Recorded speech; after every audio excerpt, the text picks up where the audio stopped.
sétimo ano, tudo bom? Eu sou a professora Beatriz Carvalho, professora de História de vocês. E hoje nós temos uma aula ao vivo, isso mesmo, a aula número 59. E vamos falar sobre o gado. E olha quem eu trouxe, lembra que eu falei que ia trazer um convidado especial? Olá, professor Roberto! Olá, professora Beatriz. Olá, galerinha do sétimo ano, do sexto ano. Sejam todos bem-vindos. Inclusive, estou aqui no aplicativo do Aula Paraná. Interajam com a gente, venham conosco, participem dessa aventura sobre o tema, inclusive, a criação do gado na América Portuguesa. Vai ser uma experiência super bacana. Uma ótima aula para todos nós, né, professor? Exatamente. Então, vamos lá, vamos participar, vamos interagir. Tragam seus questionamentos, suas perguntas, converse com a professora Bia e com o professor Roberto. Vamos lá? Então, vem com a prof. Vamos começar? Partiu! Os nossos avisos importantes, não podemos esquecer. Quais são, professor? Nós não podemos esquecer de fazer as atividades no Classroom. Isso mesmo, a aula ao vivo tem atividade. Exatamente, tem que ir lá, fazer atividade para que a sua frequência seja computada, não pode esquecer. Ok. Retornar aos alunos que assistem às aulas pela televisão e que utilizam material impresso, né, que vão lá, pegam, depois entregam no colégio. Poxa, uma dica importante, não esqueçam, tem que retornar essas atividades impressas para validar a sua nota, ok? E outra coisa, a aula que ia ser transmitida no lugar da aula ao vivo ficará disponível no YouTube, bem como a sua atividade obrigatória. Estará lá também no Classroom, ok? Viu? Não pode esquecer. Ok? Professora Beatriz, não deixaria de apresentar para vocês, junto conosco, a professora Francis. Olá, professora Francis, a todos vocês. Olá. Então, esse trio, vamos fechar com essa aula do nosso tema sobre a criação do gado na América Portuguesa. Então, vamos começar. Mas antes, vamos lembrar um pouquinho da aula passada, o que nós aprendemos na outra aula. Então, vamos lá. Sobre o gado vacum, que chegou com os colonizadores portugueses e holandeses. Sabia, professor Roberto? Muito bacana. No século XVI, que é a partir de 1501 a 1600, viu, galerinha? Trazidos em viagens marítimas que partindo da Península Ibérica e da Ilha do Cabo Verde. Retomando, Península Ibérica, região portuguesa e a Espanha, né? Aquela região ali, norte, sul, oeste da Europa. No extremo sul do Brasil, mais tarde chegou o gado de origem espanhola pela caravela gala. Poxa, isso é muito bacana. Professora Beatriz, eu tenho a nossa primeira interação com a gente aqui. Vamos lá. Por que, afinal de contas, gado vacum? E é o gado que nós utilizamos hoje? Sim, é o gado que nós utilizamos hoje. Por que o gado vacum? Porque ele é de origem do Uruguai, ele veio através do Uruguai. Então, este é uma espécie, uma raça de gado específica usado no Brasil colônia, que também, claro, tem outras espécies hoje, o nosso Brasil é imenso, a pecuária é fortíssima, mas esse foi a primeira raça que pegou firme no Brasil. Poxa vida, isso já nos traz a primeira questão problemática sobre esse tema, que parece que, sobre o gado, que tema meio... Mas, na verdade, não é bem por aí, não. Na verdade, é um tema extremamente importante e que faz parte do nosso dia a dia, sem às vezes nem percebermos, não é mesmo, professora? Exatamente, isso que nós temos que prestar atenção. Por isso que nós estudamos história, entender o passado e compreender o presente. Um exemplo, sabia que o seu sapato tem a ver com a criação de gado? Viu só? A jaqueta de couro. Exatamente, os acessórios femininos como bolsa. Viu só? E às vezes a gente fica imaginando, não, a criação de gado é somente em locais distantes, nas fazendas. Não é bem assim não, né, professora? Não, aqui pertinho. Aqui pertinho, nós aqui na capital, em Curitiba, o local, a cidade que estamos fazendo toda a gravação. Eu moro na região metropolitana, vindo até aqui, prestei atenção, nossa, ali está ali, 80, 90 cabeças de gado, vindo para essa direção, ou seja, aqui próximo de nós é uma criação, uma atividade utilizada, claro, precisa do pasto, precisa do espaço, mas está em todos os locais, não somente nas fazendas do Pantanal, do Mato Grosso, do norte do Paraná. A São Luís do Purunã, que também é muito próximo aqui de Curitiba, também tem bastante criação de gado. Viu só? Viu como é que é um tema muito importante, galerinha? Então vamos continuar, galera. E olhe lá, ainda lembrando da aula passada, em 1628, constam relatos de rebanhos bovinos nas reduções jesuíticas. Em 1633, registrou-se um pequeno número de povoados missioneiros. Tá? trazidos pelo padre Roque Gonzalez. Opa! Depois, só em 1634, que o padre Cristóvão de Mendonça, que é considerado o tropeiro do Rio Grande do Sul, introduziu o gado vacum em uma grande escala no sul do nosso Brasil. Olha só, professor. Nós temos um grande número de alunos do 7º ano, mas eu fiz um convite de coração a todos os meus alunos do 6º para participar com a gente, né? E eu gostaria que a professora pudesse dar aqui uma breve explicada. Redução jesuítica. Afinal, o que é isso? E missão. É uma missão? Missão impossível? Afinal, o que é essa missão? Não, era uma missão quase impossível. Então, vamos lembrar lá da Reforma Protestante. Opa! Na Europa teve um probleminha, né? Com a Sim, Igreja Católica. Então, o 7º ano já conhece, o 6º ano vai aprender no ano que vem. Apareceu um amigo nosso chamado Martinho Lutero. Olha só. E ele, por causa disso, ocorreu a Revolução, né? A Reforma Protestante. E a Igreja Católica, né, trouxe ações para contra a reforma. Okay. E essa ação, uma delas, entravam os jesuítas, a Companhia de Jesus, o qual era a missão. A missão. A missão dos jesuítas. Catequizar o novo mundo. Sim. Né, que era América, Ásia e África. E principalmente os nativos desse novo mundo, né, exatamente, para que os protestantes não chegassem antes deles. Opa, olha o objetivo dessa ordem. Exato, aí eles vieram para a América, vieram para o Brasil e fizeram um complexo. Nós chamamos de missões e reduções, agora é o complexo jesuíta, que era uma cidade. Uma cidade, várias habitações. Sabe quantos índios tinha? Por exemplo, nós tínhamos aqui no Del Guairá, tinha 5.000 índios. 5.000 índios no século XVI, XVII, morando na região que seria hoje o Paraná, mas que na verdade era território espanhol. Era território espanhol. Vocês já imaginaram, há 300 anos atrás, um reduto, né? Não é mais uma aldeia, é algo muito mais complexo, uma organização social, né, impressionante. Mega organizada, com 5.000 pessoas. É de um nível estrutural impressionante. Não, né, e eles aprendiam latim, espanhol, aprendiam a tocar instrumentos musicais como o violino. Né? Não, a estrutura era imensa. Trabalhavam com pecuária, trabalhavam com os muares, as mulas. Ok. Aí que entra, inclusive, o nosso tema, a criação do gado, porque eles precisam da carne e também do leite, enfim, né, e do couro, né? E fora o que trabalhavam com a agricultura e o que tinha na floresta e na terra. Era uma cidade. Ainda assim, não é uma missão fácil para o padre. Coitado do padre, né? Muitos morreram. Muitos. Não por acaso, né, professora Beatriz? A ordem jesuíta eram chamados de exército de... Os soldados de Cristo. Exército de Jesus, ou soldados de Cristo. Eles passavam por um treinamento militar, pensa um padre no século XVII, adentrando, se infiltrando uma mata selvagem, fechada, nativa, que ele não conhece.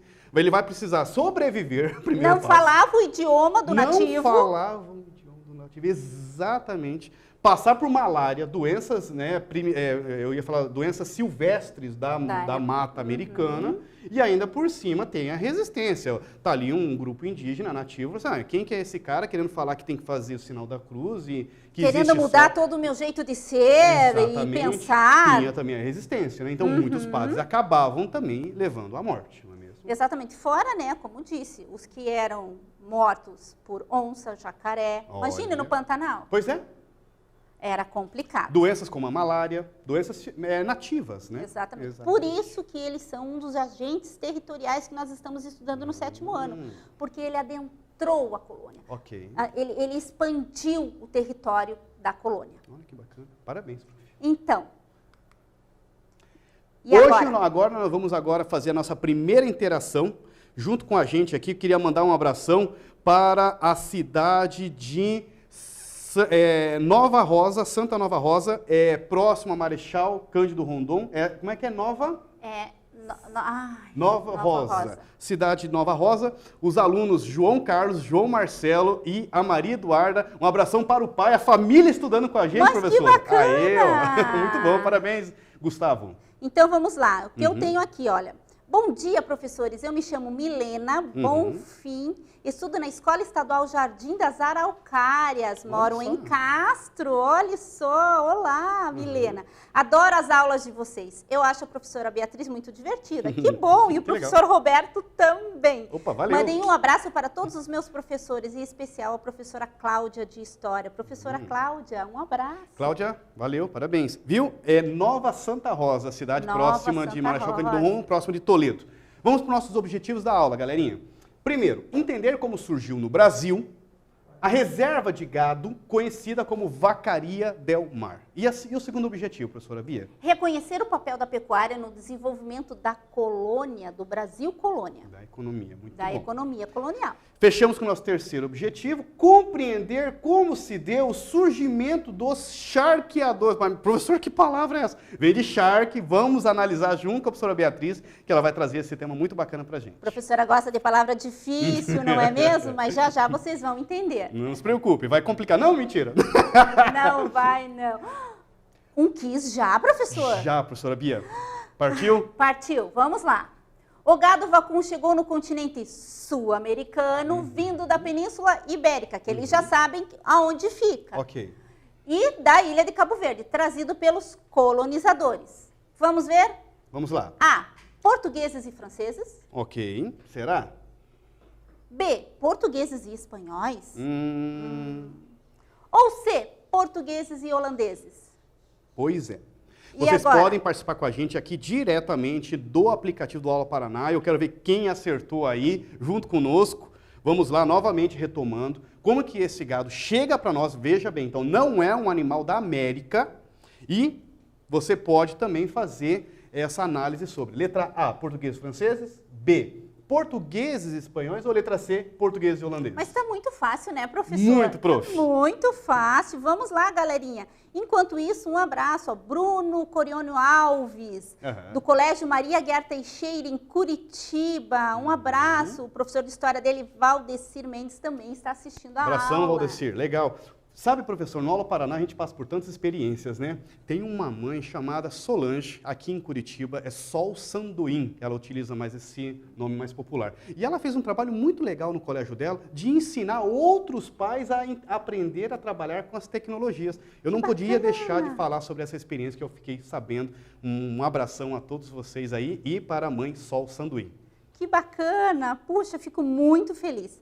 Também um abraço para Roberta do 8º B, do Colégio João Bértega, minha aluna. Olá, que bom! Ó. Eles estão aí, o meu 6º ano também está assistindo. Viu só, professora? É o seguinte, vamos agora para o nosso resultado do nosso primeiro quiz. Olha só, quase mais da metade acertaram. Letra B, resposta correta, 55% acertado. Parabéns, galerinha! Olá! Muito bom! Muito bom. Falei que eles eram espertos, professor. Mas, desculpa, a resposta certa é letra C, viu? C. Que daí deu o menor número. Professora, por que essa resposta?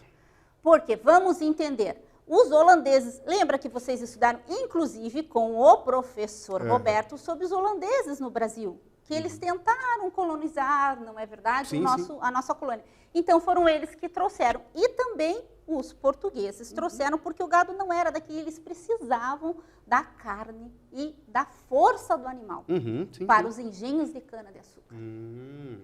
Vamos continuar? Partiu? A fuga. Ok. Então, vamos descobrir a vacaria. Nós vamos estudar sobre a Vacaria del Mar. Em castelhano, vaqueria. Era o nome dado às grandes extensões de campos, onde os missionários jesuítas das reduções, que agora vocês já sabem, né, dos 7 povos das missões no Rio Grande do Sul, colocavam seus rebanhos para se criarem soltos, formando reservas, estâncias. Estâncias, professor, é uma fazenda bem grande. Bem grande. Professora Beatriz, essa ideia de gados, então, criados soltos, poderíamos usar o termo gados selvagens? Sim, inclusive é chamado no Rio Grande do Sul também de gado chimarrão. É esse gado selvagem, que foi, na realidade, se procriou e criou solto. Interessante. Eu tenho aqui uma interação, ela fala assim, me chamo Letícia Guedic, estudo no Colégio Estadual Antônio Xavier em Irati, um abração para a galera de Irati. De onde surgiu o nome gado vacum? Essa é a pergunta da Letícia. Ah, da onde surgiu? Na realidade, como ele é de origem uruguaia, ele foi batizado assim pelos pesquisadores e criadores da época daquela região. Ok. Tá ok? Muito bacana, então. Olha lá, vamos ver aqui. Com a chegada dos bandeirantes, os jesuítas, nós vamos estudar por que eles foram expulsos, tá? Ok. Retiraram-se para outra margem do Rio do Uruguai, por causa do Tratado de Madrid, que nós vamos estudar também, levando os nativos. Mas como que eles iam levar todo esse gado? Era muita coisa, professor, não tinha como. E, inclusive, isso já responde a Laura do Colégio Estadual Bento Mossurunga, de Umuarama. Por que os padres jesuítas precisavam do gado nas missões? Muito bacana a sua pergunta. Nós podemos pensar, então, na questão do uso da carne, podemos pensar na questão do leite, né, professora? Sim. E toda uma variedade de utilidades com o couro do animal. Mas aí eu entro num outro tema que a gente também está aqui, é muito importante. E, inclusive, é uma origem brasileira, né, professora? Afinal, como que esse gado passa a ser utilizado como carne? E como que esse tema, o charque e a carne de sol, mais conhecida no Nordeste, né, o famoso baião de dois, que é muito utilizado, é uma origem brasileira, né, professora? Sim, os charqueadores, o charque. Porque o que aconteceu? Nós já estudamos sobre o tropeirismo, não existia geladeira. Exatamente. Como que ia fazer com essa carne? Não tinha como. Matou o gado. E daí? Fez o corte, tem que consumir, Tem né? que consumir. Tinha que consumir. Imagine um boi inteiro, não tinha como. Dois, três arrobas. Sim, né? imagina, é muita Pois é. coisa. Então, eles aprenderam a salgar Olha a que carne interessante. e secar. Nós vamos mostrar aqui. Aí ocorreu as charqueadas, os charqueadores, a carne de sol. Ok. Surgiu o gaúcho, ou o gaúcho, que era o peão que pegava esse boi selvagem. Sim, o sim. vaqueiro no nosso Nordeste. Novas profissões, novas atividades. Profissões, exatamente. E não é uma invenção europeia, é uma invenção aqui do Brasil. Aqui do Brasil. Né? Olha que interessante. Exatamente. Por quê? Porque aqui nossos campos eram vastos. Aham. A Europa já não tinha tanto campo, estava meio caidinha, né? Deixar mais claro para nossa galerinha aí, eu já fiz uma experiência em casa, o que é um charque? É realmente desidratar a carne, não é um taxidermizar, não é secar, é secar a carne, mas não é empalhar a carne. Seria num tema de, na verdade, realmente desidratá-la através do sal, onde ela vai ficar uma carne mais seca, extremamente salgada, mas ela passa numa durabilidade, uma validade muito grande. Nossa. E através disso passa para o transporte, para ser utilizada com mais tempo, até inclusive comercializar. Nós vamos ver na nossa aula, a professora Bia vai nos passar, que era inclusive, o Brasil passa a exportar uma invenção. Né? No tempo do Brasil colônia. Olha que bacana. Olha só, viu como é rica a nossa história? Uhum. Então vamos continuar. Mais um quiz, mas já, professor? Vamos lá. Antes eu queria mandar um abração para Beatriz Cupini, da Silva Marcelino, ela é do Champanhar, Londrina. Obrigado pelos ensinamentos dados durante essa pandemia. Gosto muito de vocês. Manda um beijo para meu professor de História, João Pereira. Um abração, João, professor João de História. Olá, meu nome é Jonas de Lava. Minha professora é Natiele Lin. Estudo no Colégio Estadual do Campo Professora Verônica Zimmer, do Distrito de São Clemente, município de Santa Helena do Oeste. Oh. Nossa, adoro as aulas de História. Que bacana. Parabéns, legal. Então vamos lá? Vamos lá. Então prestem atenção, 7º ano. Viu? Quem foram os responsáveis pelas destruições das missões jesuíticas de Guairá? Ok. As reduções de Guairá eram as reduções que estavam no Paraná, no estado do Paraná, ali perto de Foz do Iguaçu. Ok, mas ainda era um território espanhol. Era um território espanhol, Ok. porque ainda vigorava o Tratado de Tordesilhas. Não era o que nós chamamos de Brasil colonial ainda. Ainda não. Tá? Quem foram? Os indígenas? Será que é a letra A, galerinha? Os bandeirantes? Pois é. Ou os espanhóis? Muito bom. Vocês Quem vão ter uns será? minutinhos aí para interagir. Enquanto isso, professora, quem que está junto com a gente aí? Olha lá, bom dia, professores. Meu filho Gabriel Vital dos Santos, da Escola Silveira da Mota, de São José dos Pinhais, ama as aulas de História. Abraço, querido. Mandar um abração também para a aluna Maria, do Colégio Vital, em Maringá. Um abração a todos vocês aí, galerinha de Maringá, que está nos assistindo também. Heloísa, a professora já vai te responder. Ela perguntou Só que a pergunta dela é a resposta do quiz. Ah, não, então não vale. Mas Nós parabéns. Vamos dar hein? a resposta, daí eu já respondo a sua pergunta, tá? Sem Muito problema. bom, parabéns. E já acertou aqui, então. Já Olha acertou. só. Como é que tá aí, professor? Então é o seguinte, nós estamos aqui junto no aplicativo Aula Paraná. Eu gostaria que vocês participassem, professor Roberto, ver aqui quem que participou, quem que acertou mais. Afinal, quem que expulsou, quem que é responsável pelas destruições jesuítas? Letra A, indígenas. B, bandeirantes. Ou letra C, espanhóis? Vamos lá? Bom, 64% foi de letra B. Então Será? a maioria. Será que é? Vamos ver? Vamos. Aê! Muito bem! Parabéns! Agora eu vou explicar. Primeiramente, um beijo para a Gabriela Vichati, em Campo Largo, estuda na Escola Estadual Professora Edith. Me nota, está anotada, querida. Agora vamos lá. A pergunta da Heloísa, do Colégio José de Anchieta de Londrina. Por que os padres jesuítas fugiram dos bandeirantes? Essa pergunta é interessante. E aí? O que aconteceu? Os bandeirantes, qual era o objetivo deles? Escravizar os índios. Então, era muito mais fácil o professor atacar uma redução. Missões jesuítas, indígenas que estavam ali catequizados, usavam um termo, claro que é errado, mas falavam que eles eram civilizados, falavam que era mais fácil catequizar eles, do que um indígena caçador, né, que está ali dentro do seu grupo, dentro do seu reduto, da sua tribo. É um grupo, é um indígena que conhece a sua mata, que sabe como se lidar ali com a situação de invasão. Agora, um indígena que está ali catequizado, que entende que ele já está numa situação de submissão, de domínio, é muito mais fácil, né, E a professor? princípio eles não lidavam com guerras e com armas de fogo na primeira tentativa. Mas os padres também, aí acontece a proteção dos padres, de sair do local e ir para lugares mais interiores ainda, né? Exatamente, Olha que por isso que o gado ficou solto. Aí o gato fica ali. Olha que bacana. Exatamente. Eu tenho uma pergunta, e essa me chamou muita atenção, é do Vitor Jacinto Souza. Ele fala, é um tema que trabalha 6º ano e 7º ano. Tá, Bia. então vamos lá. Olha só que legal, professora. Como os indígenas chegaram ao Brasil. Olha que volta lá, nas aulas Paraná do início, sobre trabalhar povoamento da América, no 6º ano, vai responder a tua pergunta, mas, em geral, tem algumas teorias que explicam como que os indígenas chegaram aqui, através do Estreito de Bering, através de pequenas embarcações, chamada teoria malásio-polinésia. Então, assim, é uma pergunta muito legal, entra no nosso tempo, porque nós estamos falando sobre os indígenas, mas parabéns pela participação, José, valeu. Que bacana, o 6º ano Vitor. participando, que bacana. Então, vamos lá, vamos continuar. A vacaria del mar foi o que surgiu, então, porque esse gado ficou solto, porque eles tiveram que fugir de uma hora para outra, chegaram os portugueses e, olha, pode ir embora, faça sua malinha e vai embora, que agora tudo isso aqui é nosso. Tá. Aí, o que aconteceu? Os rebanhos abandonados nos pampas foram se reproduzindo, soltos, livres. Como um gado selvagem, animais selvagens. Como gado selvagem. Olha lá, tornaram-se bravios. E formaram uma imensa reserva de gado, conhecida como Vacaria del Mar. Esse gado selvagem ficou conhecido como o gado chimarrão. Esse gado que estava solto lá se tornou gado chimarrão. Exatamente. Então, a professora tem mais um recadinho. O Lucas, do Colégio Afonso Pena. Um abraço para você, meu querido. Um beijo. De São José dos Pinhais. São José dos Pinhais.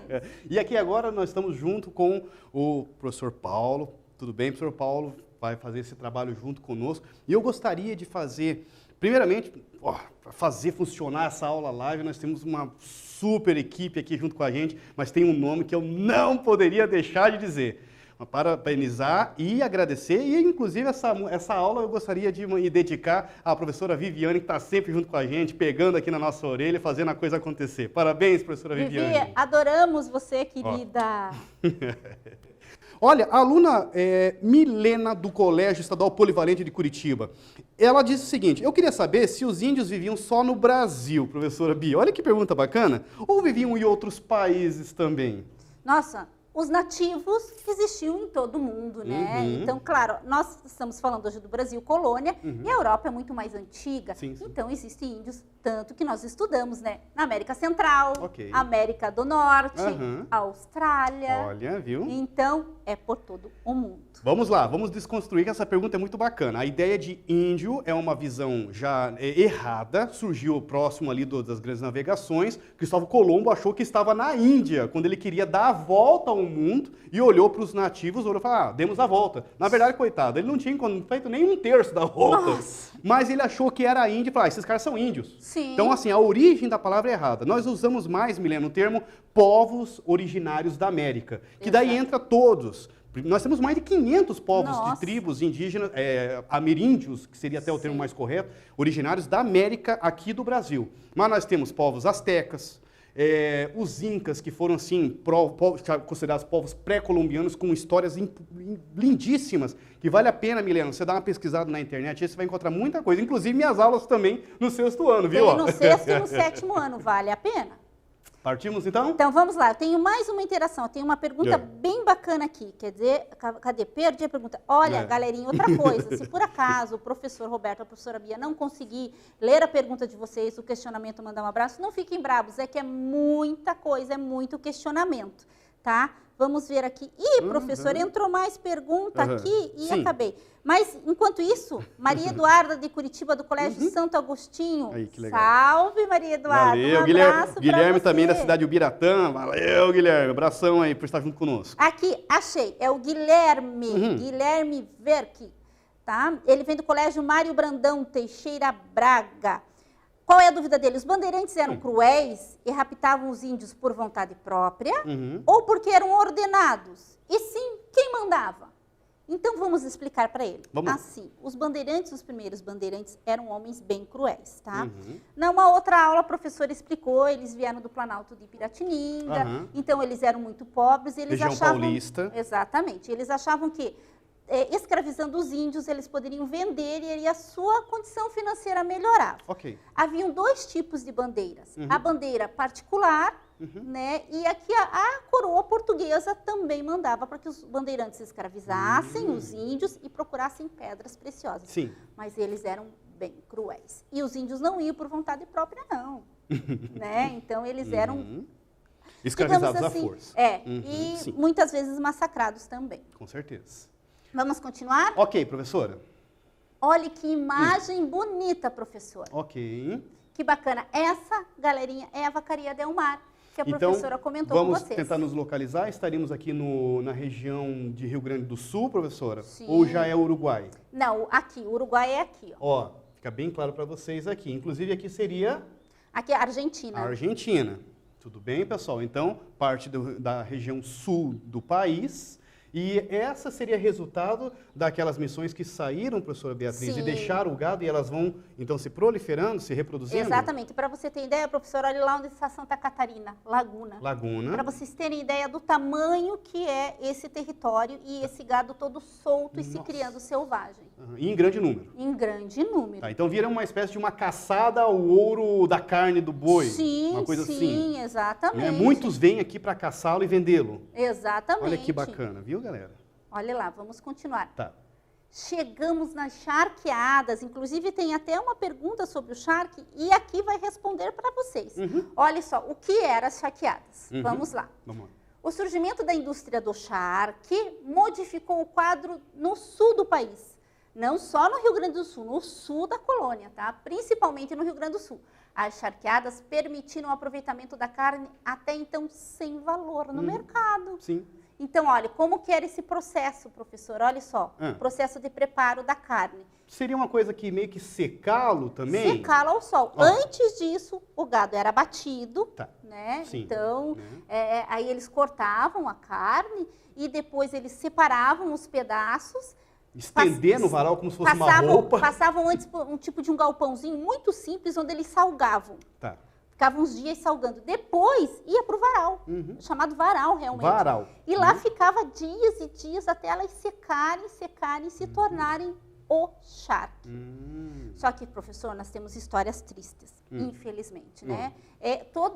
Nós estamos no Brasil colônia, então ainda havia muitos escravos. Os escravos que trabalhavam com os charqueadores, eles sofriam demais da conta. Sim. Porque o trabalho, imagina, eles pegavam o gado selvagem, o gado chimarrão, né? Eles eram os peões, eles tinham que sacrificar o gado, pegar um gado na mão, no laço, não é fácil. Não. Né? Num calor e lidar com essas carnes. Então, eles eram, digamos assim, os charqueadores, os donos das estâncias eram, digamos que, um pouco cruéis. Muito. Eu tenho uma história de família. Meu pai, por mais de 30 anos, trabalhou como corretor na região do Mato Grosso do Sul e norte do Paraná, e ele entrava na fazenda e tinha que fazer a contagem dos gados. E quantas vezes, eu pequeno, eu lembro, meu pai vindo, retornando com o braço machucado, eu perguntava, pai, o que foi? Não, o touro pegou, não tem como sair da frente.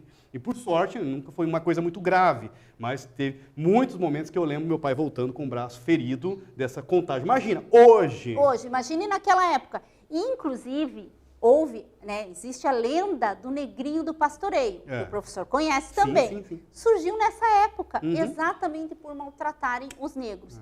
E João Simões Lopes Neto, que é o autor desta lenda e de outras do Rio Grande do Sul, era filho de charqueador.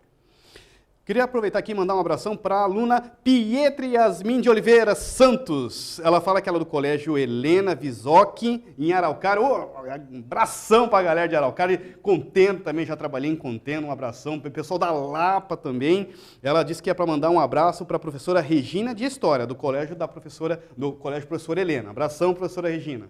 Olha, tá, eu tenho um abraço, tenho uma mãe assistindo, a Justine, a mãe do Henrique. Um abraço, querida. E uma pergunta aqui. Colégio São Pedro Apóstolo de Curitiba. Irene, por que o charque foi tão importante para a economia do Brasil? Sim. Né? Como nós já respondemos, o charque, exatamente por causa disso, era carne salgada. Então, ela não estragava. Os tropeiros vinham para o Rio Grande do Sul, compravam essa carne e levavam para onde?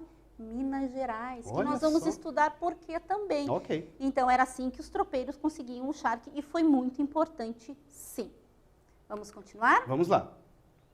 Bom, as instalações para se fazer o charque eram muito simples, como a professora explicou, comentou do cigalpão, que tem um período para salgar a carne, depois ela era colocada ao ar livre, em secadores. As charqueadas foram uma verdadeira revolução no panorama pastoril do Rio Grande do Sul, para o abastecimento da população colonial, porque afinal de contas nós estamos falando já de um período, principalmente do século XVIII, professora Beatriz, que já tem o encontro, já foi descoberto o ouro, uma verdadeira corrida do ouro em Minas Gerais. Sim. A gente sempre brinca na história, metade de Portugal veio para Minas Gerais, e para abastecer e alimentar essa galera toda. Né? Como que faz? Tinha que vir de algum lugar essa carne. Não por acaso, como diz outro, encaixou a luva na mão corretamente, né? Já serviu para abastecer um mercado de alimentação, como também era um problema sério em Minas Gerais. A região do transporte, as estradas eram muito onduladas, parte também de planaltos ali de Minas Gerais, que dificultava o transporte de carroças para esse ouro, para vários tipos de metais preciosos, até chegar no Rio de Janeiro, que seria escoado, né? Enfim, Santos. Levado para a Europa. Aí entra o gado para ser a mula, a vaca, o boi, que eram utilizados para passar por esses caminhos muito difíceis ali em Minas Gerais. Então acabou sendo que esses animais eram então utilizados para transporte. Exatamente, também. Saía do sul da colônia e ia para todo o restante, chegando até lá no Nordeste. Olha só que bacana. E também em Havana.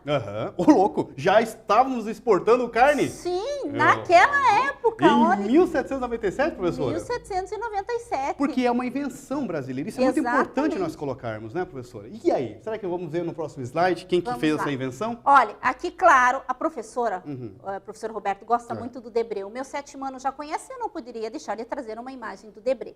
Aqui as charqueadas gaúcha de 1820, só para vocês terem a ideia do complexo que era. Olha o tamanho disso. Não sei se a galerinha está conseguindo, o pessoal também do estúdio pode dar um foco para nós. Isso daqui são os varais, né, professora? Isso aqui não é agricultura, não. Não, são os varais onde as carnes ficam enormes penduradas. Varais, muito grandes. E aqui, era onde elas eram salgadas. Sim, tá? Então vamos continuar. O gado no sul. Chegamos no nosso Paraná. Olha só, com a destruição das missões jesuíticas de Guairá, pelos bandeirantes, o gado das missões espalhou-se também pelas Campinas do Sul. Sim. E com essa, claro, né, como nessa área o pasto é excelente, né? Em pouco tempo o número de mulas, cavalos, boi e vacas cresceram. Olha só, professora, aqui eu trouxe para a gente ter uma ideia da província de Guairá, na região, né? Olha como pegava quase todo o nosso Paraná. Eram 30 reduções, eram 30 complexos. Imagine, mais ou menos 500 famílias em cada complexo. A média, né? A média, Imagina. 500 famílias. Eram Então, bastante missões. é muita coisa. Uhum. E o gado no sul? Vamos lá. Vamos lá. Atraídos por esse imenso rebanho sem dono, moradores de São Paulo de Desterro e de Laguna, a professora até mostrou ali no mapa onde ela ficava, passaram a disputar esse gado que estava ali de uma forma meio que selvagem, né? O gado chamado Delmar, ou a gente usou o termo ali, o gado chimarrão. O gado chimarrão também. Eles caçavam esse gado selvagem, consumiam a carne e o leite, exportavam o couro e iniciava assim uma ocupação do sul. Está explicando então nesse slide como que se dá o processo da ocupação do sul e essa importância da pecuária, da criação dos animais, do gado como responsável por povoamento, né, fixação dessa região. Isso é muito importante. A Fernanda do Colégio Ivo Leão de Curitiba perguntou se hoje ainda existem charqueadores. Existem, Sim. só que a indústria, claro, evoluiu. Industrializou, tecnologias. Sim, mas ainda o abate, principalmente do animal, é diferente, né? Mas existem sim, e em grande escala. E o charquear, assim, uma coisa, é um trabalho artesanal que pode ser realizado, inclusive, pelo papai e a mamãe em casa. Talvez algum aluno aí já viu, inclusive, o pai, o vovô, a vovó fazendo. Porque eu já fiz essa experiência para aprender a fazer, sabe, professora Bia? É bem tranquilo, não tem tanto segredo, não. É fácil fazer. É possível, não é fácil, mas é possível fazer o charque em casa, sim. Então vamos continuar. Tá. Ó, continuando no gado do sul. Portugal se interessou pelo sul e mandou erguer um povoado na margem esquerda do Rio do Prata, a colônia de Sacramento, que nós vamos estudar na próxima aula também. Deu briga por causa dessa colônia. Olha que bacana, prof. A região entre essa colônia no extremo sul e Laguna, no litoral catarinense, era considerada terra de ninguém, onde o gado se reproduzia livremente. Esse é um azulejo português representando a fundação da colônia de Sacramento. Que ficaria em região do Uruguai, né, professora? Isso, que a colônia de Sacramento exatamente é o Uruguai. Seria quase que fronteira ali com o Brasil. Fronteira do Brasil, exatamente. E teve muitas brigas. Eita! Mandar um abração para o aluno Vitor Ciardulo Souza, ele é do Colégio Estadual João Bétega de Curitiba. E, prof. Beatriz, estou com saudades dos nossos meets, né? Que Valeu. bom, hoje o meet é ao vivo, viu? Só? Vamos lá. Então vamos lá, Jéssica, olha lá, ela mora em Tapejara, no Colégio 11 de Abril. Minha pergunta é, do que os indígenas se alimentavam? De tudo um pouco, né? Inclusive são agricultores também. Sim, os povos originários da América, eles eram também caçadores, coletores, raízes, tudo que são caçadores, pescadores, né, o peixe, mas além dessa função, eles também sabiam. Inclusive, olha, pesquise nas aulas lá do 6º ano, tem um tema sobre os povos originários da Amazônia, que os arqueólogos encontraram técnicas de agricultura com mais de 9.000 anos. Nossa! Antes de Cristo. Eu não sabia. Brasil. Técnicas de agricultura. Muito então legal. Vamos continuar. Vamos para um quiz rapidinho. Galera, esse tem que ser bem rapidinho, tá bom?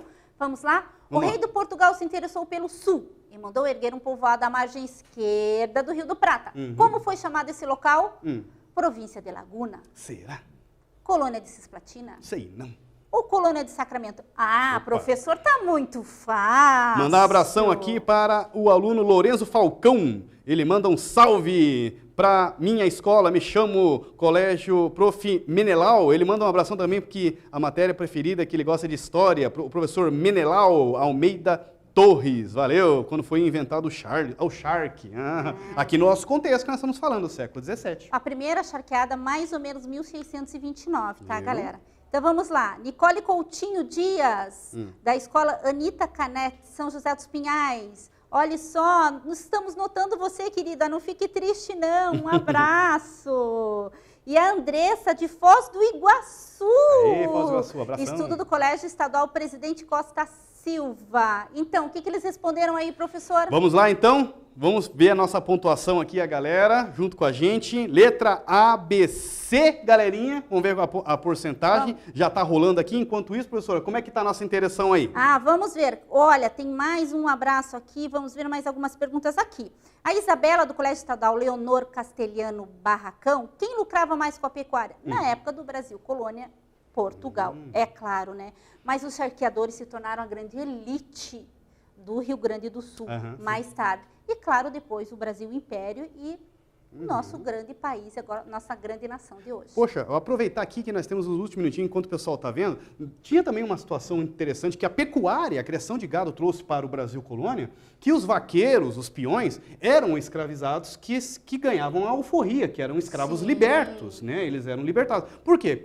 Eles estão a cavalo, tendo que caçar uns animais selvagens, então não teria motivo de manter um escravizado a cavalo, que seria fácil ele fazer a fuga. Por isso, era uma profissão, mesmo que ele era de origem escravizada, de uma família escrava, ele ganhava a carta de alforria, né, prof? E isso aconteceu com os índios que foram escravizados também se tornaram peões, os gaúchos também por causa disso, e porque era uma profissão muito perigosa.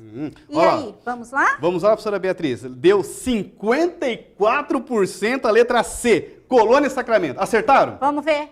Aê! Muito bom! Bem, vamos lá.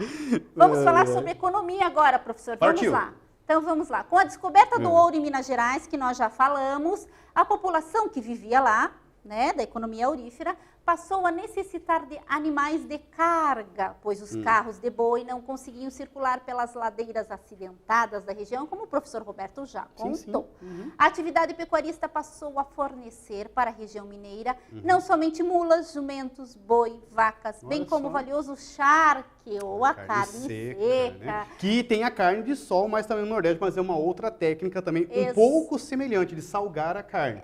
Mas também vem dessa origem do charque. Dessa mesma origem. Então, nós já explicamos o porquê, então, da economia, como a pecuária entrou nessa nossa economia. Olha lá, mais uma obra do nosso amigo Debré, né, professor? Claro, aquarela sobre o papel, de 1827. Então, aqui estão fazendo o abate, o fechamento, cercando o gado também, né? Exatamente. Então, vamos estudar essa obra. Olha, galera, lembra que a professora falou sempre que nós temos que estudar indumentária, como que era representada, o que o artista quer contar para nós? Olha o escravo liberto aqui, ó. Né? Então, ele está batendo, que é a parte mais difícil, né, mais trabalhosa. Olha aqui, ó. Aqui provavelmente era o estancieiro, o charqueador. Por quê, professor? Olha a indumentária dele. O chapéu. Olha o chapéu. Olha as roupas, tecido mais escuro, tingido, que era caro na época. E aqui pode perceber, eles estão de calça, mas a indumentária é esse aqui, esse aqui um pouquinho mais simples que esse. E o outro escravo. Aparece aqui mais um escravizado, mais um escravizado, né? E olha, e o gado aqui, ó. Então, Debré realmente trouxe exatamente o que era o dia a dia. Que imagem rica, prof. Rica. Debré é maravilhoso. Nossa, eu não conhecia. Parabéns. Então, vamos lá. Vamos para mais um quiz? Partiu. Rapidinho. Após a descoberta do ouro, para qual região a atividade pecuarista passou a ampliar o seu mercado consumidor? Vamos lá. Minas Gerais. Guaíra. Nasci em Guaíra, hein, galera? Ou Laguna. Ou Laguna, prof. Bia. Ixi. Mas tá fácil também, né? Né, prof? Então vamos esperar mais um pouquinho. O que nós temos de interação, professor? Olha lá, quero mandar um abraço. O Igor disse que assim, eu acertei, uhul! A aluna Maria, aqui de Curitiba também. Você manda um alô para mim, professor? Ai, que bacana! Olha lá, bom dia, professores. Adoro o trabalho que realizam na Aula Paraná e gosto muito de aprender sobre história do Brasil e do mundo. Olha só que legal. Gabriel Maurício da Silva Cardoso, estuda no Colégio Estadual Professora Renê Carvalho de Amorim, em Pontal do Paraná. Olha que bacana. Muito legal. Aproveitar aqui, Guaíra. Eu nasci na cidade de Guaíra, fui registrado em Guaíra, apesar que minha família era Terra Roxa. Aqui, Guaíra não é a cidade, sim a região que vocês viram, que era considerado território espanhol, onde ficavam as missões jesuítas, que tinham um território muito maior no estado do Paraná. Vamos então para o resultado. Vamos lá? Professora Bia, 71% Minas Gerais. Acertaram ou não? Com certeza. Aê! Mas esse sétimo ano tá afiado e o sexto também. E o oitavo, muito que também já está bem. assistindo, porque tem aluno meu do oitavo ano assistindo, que eu sei. Parabéns. Ih, professor, tá acabando a aula. Não pode ser. Deixa eu mandar aqui rapidinho aqui para a aluna Laís. Oi, tudo bem? Eu sou a Laís Gabriela Lobato, estudo no Colégio Oswaldo Aranha. Manda um abração para os meus professores e colegas. Valeu, Laís. Olha lá, Kelvin do Colégio Fazenda Velha, em Araucária. Oi, Kelvin, tudo bom? A professora anotou você também. Valeu. E a Maria Eduarda, de Curitiba, do Colégio Santo Agostinho. Salve, querida. Olha, pessoal, eu sei que tem uma interação muito grande com a gente. A gente não, né, professora Bia, não conseguimos mandar um abraço a todos vocês, mas olha, de coração, recebam todos os abraços a todos vocês que estiveram junto com a gente. Foi muito legal essa aula. Foi um tema muito bacana, professor Bia. Olha, nós temos assunto para mais umas 3 aulas ao vivo, mais ou menos, se deixar a professora Bia e o professor Roberto falando, né? Mas olha só o que nós aprendemos. Aprendemos sobre a expansão, né? Os fatores que contribuíram para a expansão da criação do gado no Brasil. Povoamento, inclusive, da região sul, né, prof? Muito importante isso. E o papel da pecuária e das charqueadas no cenário da economia colonial. Meus queridos, meu 7º ano, 6º ano, 8º ano e todos, adorei fazer essa aula ao vivo, amo vocês. Me perdoem se por acaso não deu tempo de mandar um oi para alguém. Mas eu encontro vocês na próxima aula sem falta, não é mesmo, professor Roberto? Professora Bia, não tenho como palavras para agradecer esse convite, por ter participado de uma aula e essa participação junto ao seu lado. Você é uma pessoa maravilhosa, uma professora, uma excelente professora. Quero parabenizar também o seu trabalho junto ao Aula Paraná, professora Bia. Obrigada, professora. Eu é que agradeço e eu convidei a pessoa certa, ou o professor certo, não é mesmo? Meus queridos, um abraço, fiquem com Deus e se cuidem. Usem máscara e álcool gel. Até